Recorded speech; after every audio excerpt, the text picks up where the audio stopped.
கர்த்தருடைய பரிசுத்த நாமத்திற்கு ஸ்தோத்திரம்.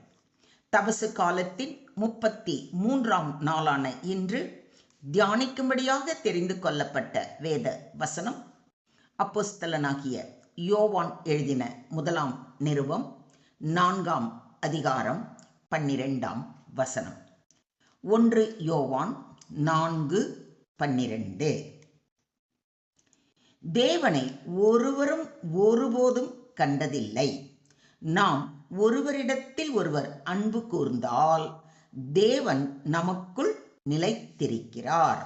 அவருடைய அன்பும் நமக்குள் பூரணப்படும். No one has seen God at any time.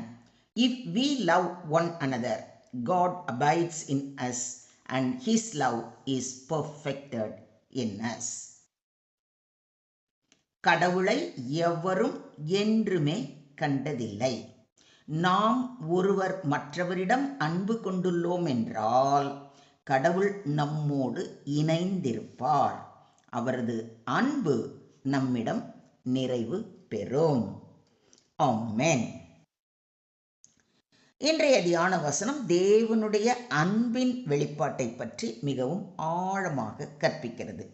குறிப்பாக இந்த தபசு காலத்தில் நாம் ஒருவரிடத்தில் ஒருவர் அன்பு செலுத்துகிறவர்களாக இருக்க வேண்டும் என்பதை வலியுறுத்தவே தேவன் இன்று இந்த வசனத்தின் மூலம் நம்மோடு பேசுகிறார்.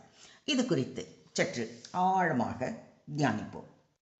தேவனை ஒருவரும் ஒருபோதும் கண்டதில்லை என்று சொல்லியிருப்பதை கவனியுங்கள். தேவன் ஆவியானவர். மனித கண்களால் அவரை காண முடியாது. ஆனால் அவர் இல்லை என்ற அர்த்தம் அல்ல. அவரை அன்பின் செயல்களால் உலகம் காண முடியும். தேவன் ஆவியாய் இருக்கிறார். அவரை தொழுது கொள்ளுகிறவர்கள் ஆவியோடும் உண்மையோடும் அவரை தொழுது கொள்ள வேண்டும் என்று நம்முடைய கர்த்தராகிய இயேசு கிறிஸ்து கூறுவதை யோவான் 4:24 வாசிக்கிறோம். நாம் ஒருவரிடத்தில் ஒருவர் அன்பு கூர்ந்தால், அதாவது நாம் ஒருவருக்கொருவர் அன்பு செலுத்தும் போது அந்த அன்பின் மூலம் தேவனுடைய சுபாவம் வெளிப்படுகிறது. கிறிஸ்தவ வாழ்க்கையின் அடையாளம் அன்பு.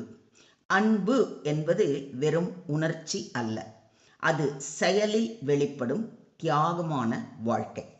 மன்னிப்பு, கருணை, உதவி, தாழ்மை இவை எல்லாம் தேவனுடைய அன்பின் வெளிப்பாடுகள்.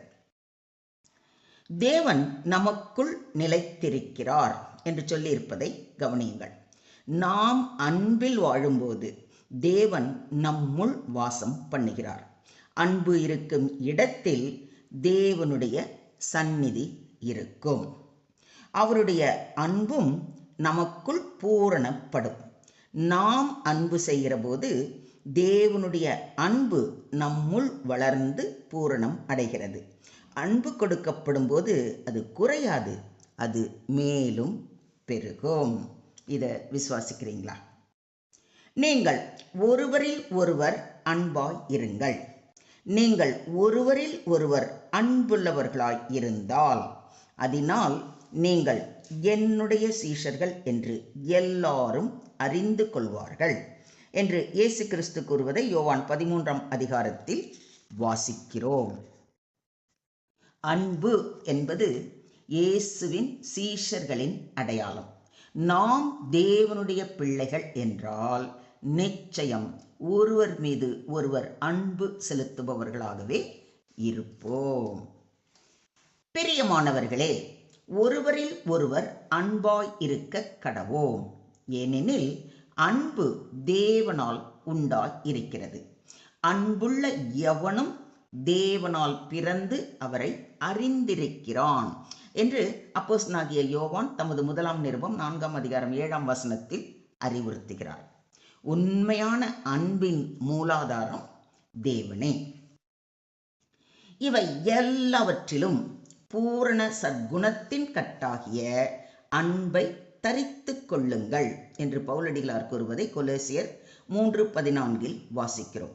அன்பு அனைத்து நல்ல குணங்களையும் ஒன்றாக இணைக்கும் கயிறு போன்றது. அன்பு இருக்கும் இடத்தில் பொறுமை, கருணை, தியாகம், தாழ்மை என்று அனைத்து நற்குணங்களும் வெளிப்படும். அன்பு எனக்கிராவிட்டால் நான் ஒன்றும் இல்லை என்று பவுலடிகளார் கூறுவதை 1 கொரிந்தியர் 13:2 வாசிக்கிறோம். அன்பில்லாத வாழ்க்கை ஆன்மீகமாக வெறுமையானது. மொத்தத்தில் இன்றைய தியான வசனம் மூலம் நாம் கற்றுக்கொள்ளும் பாடம், அன்பில் வெளிப்படுபவர் நம்முடைய தேவாதி தேவன். தேவனை கண்களால் காண முடியாது, ஆனால் அன்பின் மூலம் அவரை உலகம் காண்கிறது. விசுவாசியின் அடையாளம் அன்பு. கிறிஸ்தவர்களின் பெரிய சாட்சி அன்பு. வார்த்தைகளால் அல்ல, செயல்களால். அன்பில் வாழும் வாழ்க்கை மன்னிப்பு, கருணை, சேவை இவை அனைத்தும் பிரதிபலிக்கும் வாழ்க்கை. அன்பு நம்முள் வளரும்போது தேவனுடைய சுபாவம் வெளிப்படும். இந்த தபசு காலத்தில் நம்மை நாமே கேட்க வேண்டிய கேள்விகள்: நான் அன்பாய் இருக்கிறேனா? யாரை மன்னிக்க வேண்டுமோ அவர்களை மன்னிக்க தயாராக இருக்கிறேனா? என் வாழ்க்கையில் தேவனுடைய அன்பு வெளிப்படுகிறதா? தபசு காலம் என்பது அன்பில் புதுப்பிக்கப்படும் காலம். எனவே இந்த கேள்விகளுக்கான விடைகளை நமக்குள்ளே ஆராய்ந்து அறிந்து, குற்றம் குறைகளை களைந்து, தேவனிடத்தில் அன்பு கூறுவது போல பிறனிடத்திலும் அன்பு கூறுவோம். தேவனை நாம் கண்களால் காண முடியாது, ஆனால் நாம் அன்பில் வாழும்போது உலகம் நம்முள் தேவனை காணும். அன்பு என்பது கிறிஸ்தவ வாழ்க்கையின் முக்கிய அடையாளம். அன்பில் வாழும் வாழ்க்கைதான் தேவனை உலகிற்கு காட்டும் வாழ்க்கை. இதை விசுவாசிக்கிறீங்களா? Today's verse teaches that although no one has physically seen God, God becomes visible through the love believers show to one another. When Christians love each other, God dwells in them. His love is perfected in them. Love is therefore the visible evidence of God's presence in a believer's life. During the Lenten seasons, believers are called to examine their hearts, forgive others, and live a life that reflects God's sacrificial love. When we love one another, the unseen God becomes visible through our lives. Do you believe this? ஸ்தோத்திரம் ஆண்டவரே, ஸ்தோத்திரம் கர்த்தாவே, ஸ்தோத்திரம் ஸ்தோத்திரம் ஸ்தோத்திரம். எங்களை அதிகமாய் நேசிக்கின்ற எங்கள் அன்பின் தகப்பனே, உம்மை நன்றியோடு துதிக்கிறோம், ஸ்தோத்தரிக்கிறோம் அப்பா. கர்த்தாவே, நீர் அன்பின் தேவன் என்பதை நாங்கள் நன்றியோடு ஒப்புக்கொள்கிறோம். எங்கள் இருதயங்களில் உங்கள் அன்பை நிரப்பும். நாங்கள் ஒருவருக்கொருவர் அன்பு கூறும் கிருபையை தாரும். எங்கள் வாழ்க்கையின் மூலம் உங்கள் அன்பு இந்த உலகத்தில் வெளிப்படட்டும். இந்த தபசு காலத்தில் எங்களை சுத்திகரித்து அன்பில் வளர கிருபை செய்ய வேண்டி எங்களை முற்றிலுமாக தாழ்த்தி உம்முடைய கரங்களிலே ஒப்பு கொடுக்கிறோம். நீங்க பொறுப்பெடுத்துக்கோங்க, நீங்க வழி நடத்துங்க. சகல துதி கன மகிமை யாவையும் ஒருவருக்கே செலுத்துகிறோம். மீட்பர் இயேசுவின் மூலம் ஜெபம் கேளும் எங்கள் ஜீவனுள்ள தகப்பனே, ஆமென்.